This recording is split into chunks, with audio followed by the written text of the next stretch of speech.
Fala pessoal, tudo bem? Bom dia, boa tarde, boa noite para vocês. Professor Bruno Clemente por aqui e eu espero que todos estejam muito bem. Pessoal, eu vou retornar meu código. Vocês já aprenderam a trabalhar retornando os nomes, que eu dei aqui como opção 1, a string, o objeto, que eu também vou colocar aqui como opção, né? Tá?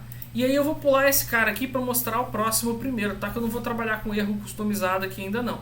Eu vou trabalhar com o conceito de objetos. Olha, a gente pode dar um throw error. Eu simplesmente mando exibir um erro, tá? Esse error não está aqui à toa. Ele é uma classe do JavaScript, então é embutido da linguagem e ela significa um erro, tá? Um error é um erro, tá? Então vamos ver como é que a gente pode trabalhar. Ao invés de mandar exibir esses dados aqui, que não existem na classe erro do JavaScript, eu vou mandar então trazer o erro inteiro. Vamos dar uma olhada no que aparece aqui para nós no console? Tá aqui, ó.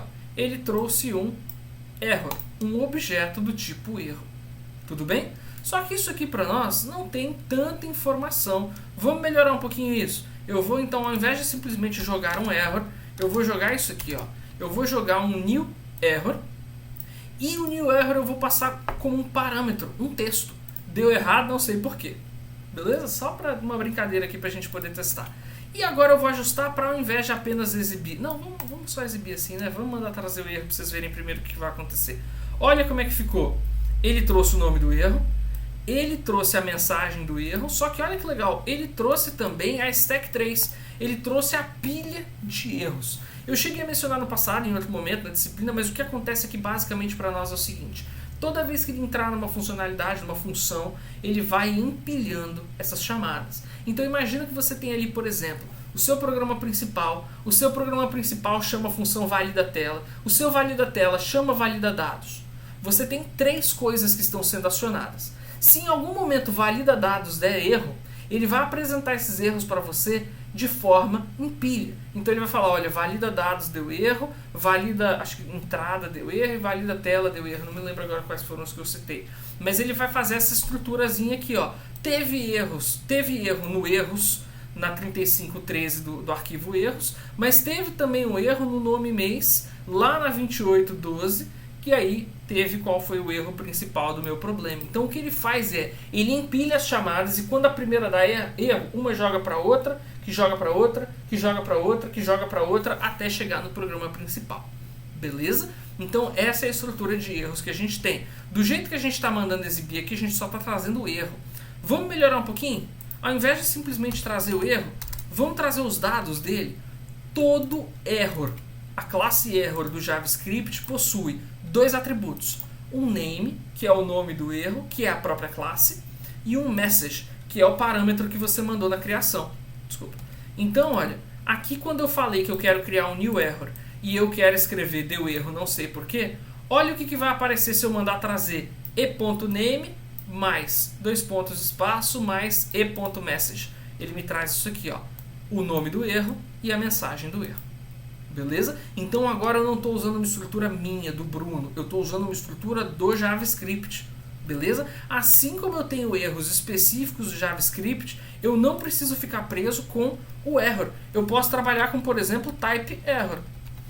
Dá uma conferidinha que vai aparecer aqui para nós. Erro de tipo. Eu também poderia ter utilizado esse outro, ó, range error. E ele vai trazer para mim que tem um range error. Isso aqui, gente, é o conceito de herança.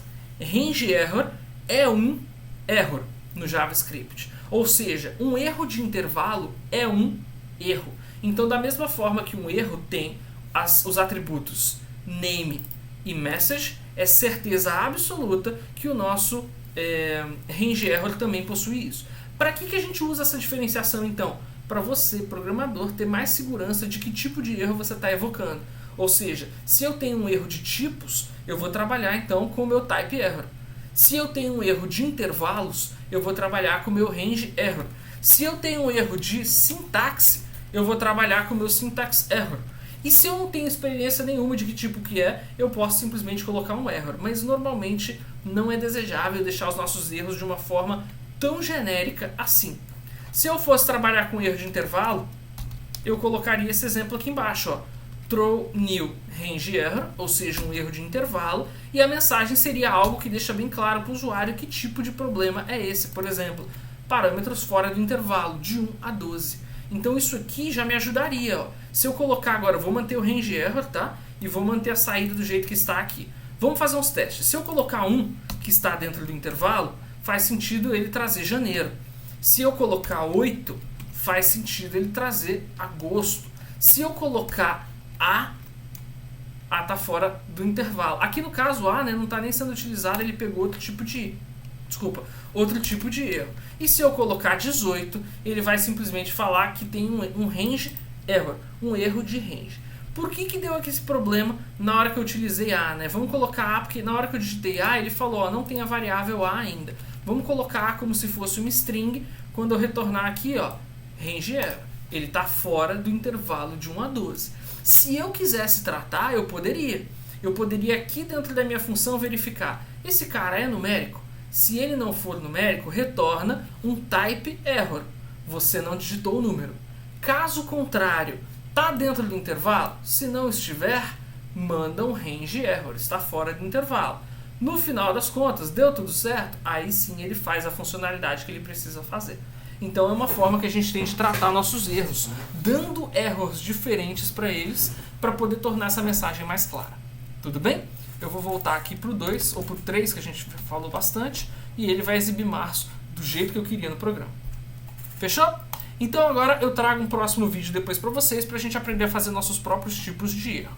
Tá bom? Então, no mais é isso, pessoal. Espero que tenha ficado claro. Qualquer dúvida, não deixem de me procurar. E os códigos estão todos aí na explicação. Basta pausar e vocês vão ver direitinho o que foi feito em cada um desses momentos. Tá certo? Então, muito obrigado aí. Bom dia, boa tarde, boa noite para vocês e até mais.